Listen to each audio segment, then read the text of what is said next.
In this video, we will see an example for nonlinear SVM. Now let us see what is nonlinear SVM. So we cannot find a hyperplane that separate the two classes in the previous examples. So what we have done is we can achieve this by using nonlinear SVM. Using a nonlinear mapping function pi, we can transform the data points from the original feature space into a new higher dimensional feature space. And in some cases, the data points will become linearly separable in the transformed space. So here it is very important. It's not that in all the cases you will be getting the linearly separable plane. You may result in a linearly separable plane in case of this transformation. Now let us see the example for nonlinear SVM. Let us consider the problem where we have totally 8 points in a 2D plane and the points are given like this. The top 4 points are related to the positive class and the bottom 4 points are related to the negative class. So let us consider the first point 2, 2. So 2, 2 is nothing but in the x-axis value is 2, in the y-axis 2. This is the first point. So all the blue color represents the positively labeled class. All the 4 points are drawn here. We have 4 different points represented in blue color. Similarly, let us consider this this particular thing, fourth point, -1, 1.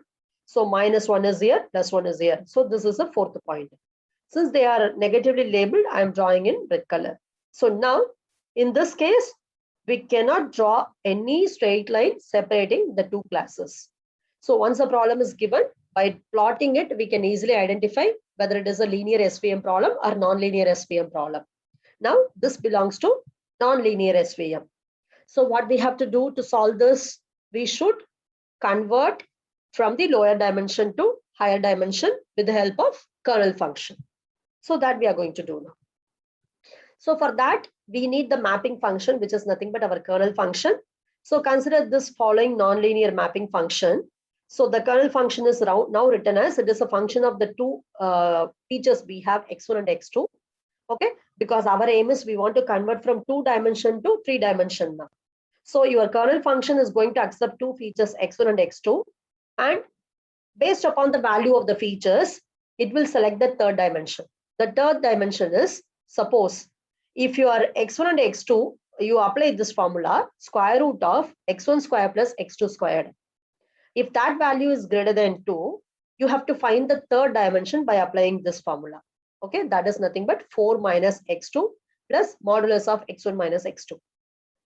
Then 4 minus x1 plus modulus of x1 minus x2. Why I have two values there? Because I'm going to convert these two values to a new set of values.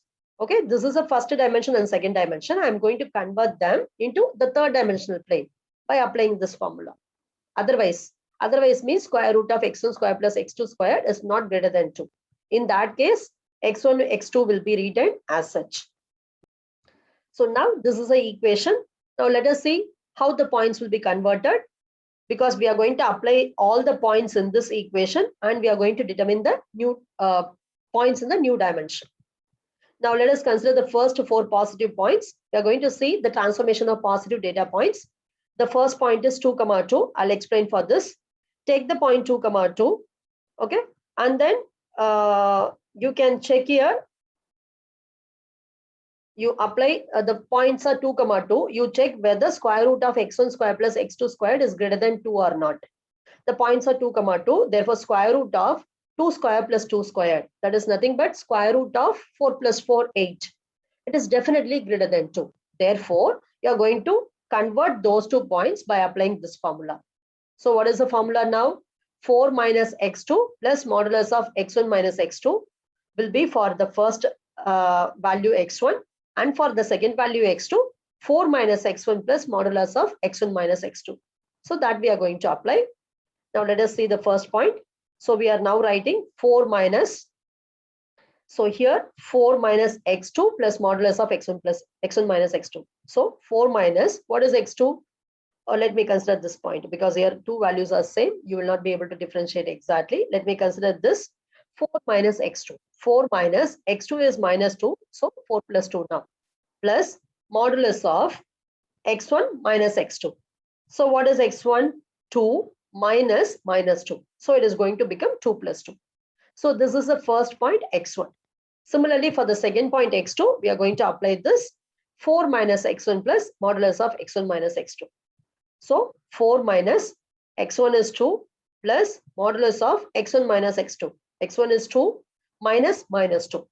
So if you consider the values, you will get 4 plus 2 plus 4, it is 10. Then 4 minus 2 plus 4, it is 6. Likewise, you apply for all the 4 positive points. For every point, you check whether it will come to this particular case or this particular case by substituting x and y, x1 and then x2 values. Now, all the 4 positive points are satisfying my first equation, so I am converting by using this. Now, let me consider the negative points.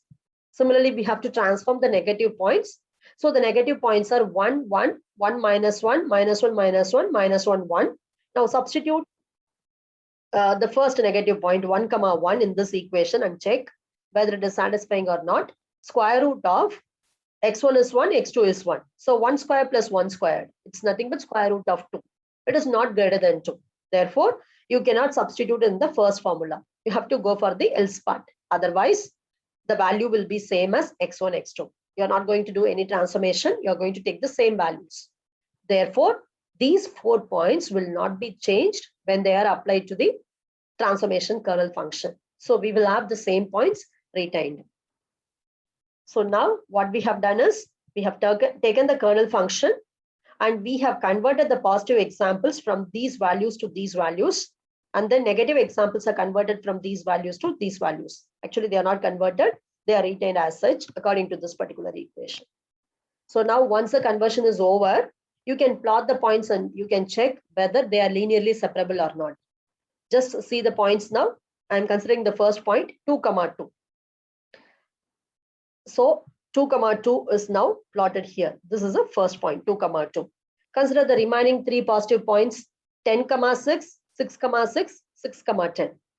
So you can consider this is 6, 6 and 10, 6, 6, 10. So the blue color are the positive labeled points. And this yellow is another positively labeled point. Okay. Why I have drawn in circle that I will tell later. So now these are all the 4 positively labeled points according to this particular transformation. Now for the negatively labeled points, we have 1, 1, 1 minus 1, minus 1, minus 1, minus 1, 1. They are not changed. So the 4 negative points are drawn here. These 3 red and then this yellow is also a negative point. So plot them. Once you plot them, actually this yellow is positive point now and this yellow is negative point. You check whether they are linearly separable by a straight line. Definitely in this diagram, you can see that these 4 related to positive class are linearly separable from these 4 related to negative class by means of this particular straight line.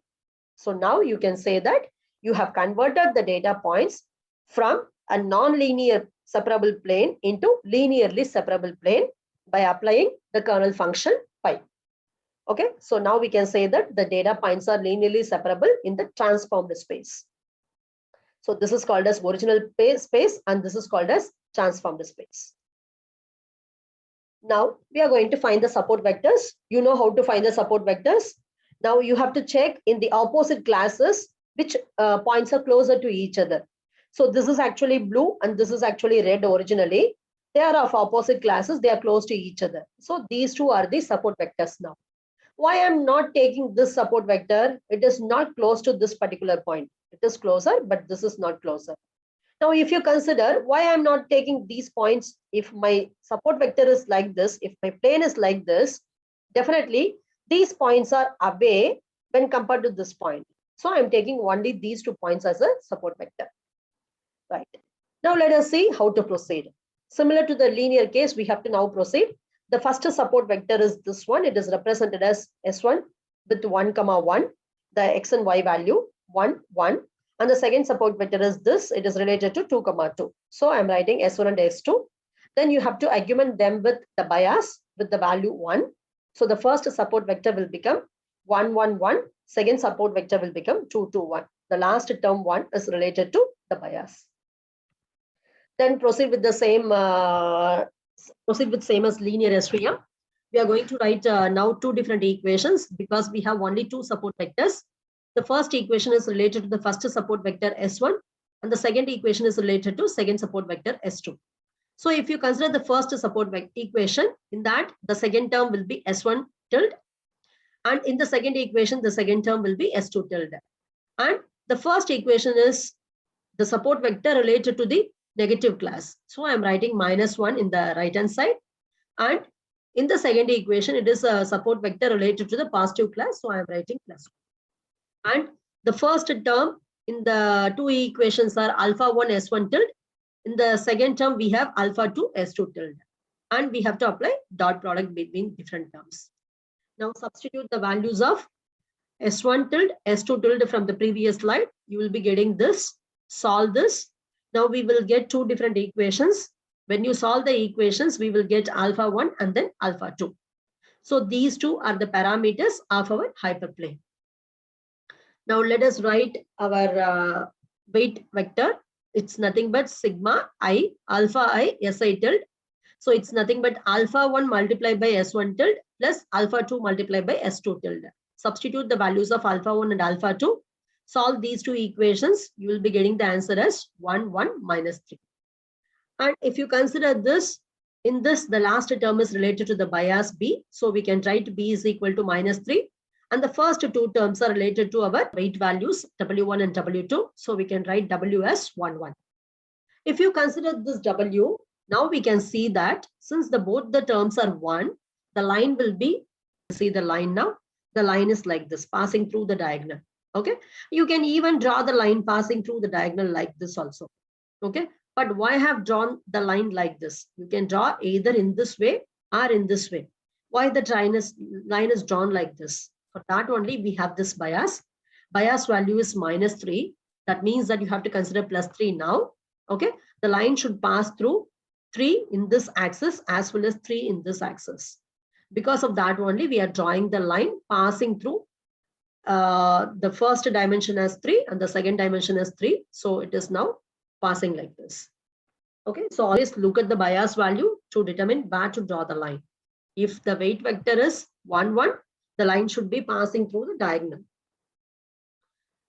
Diagonal in the sense the x and y values will be same. So now this is our hyperplane in the transformed space. With this, you can separate the 2 points from 2 classes from each other clearly.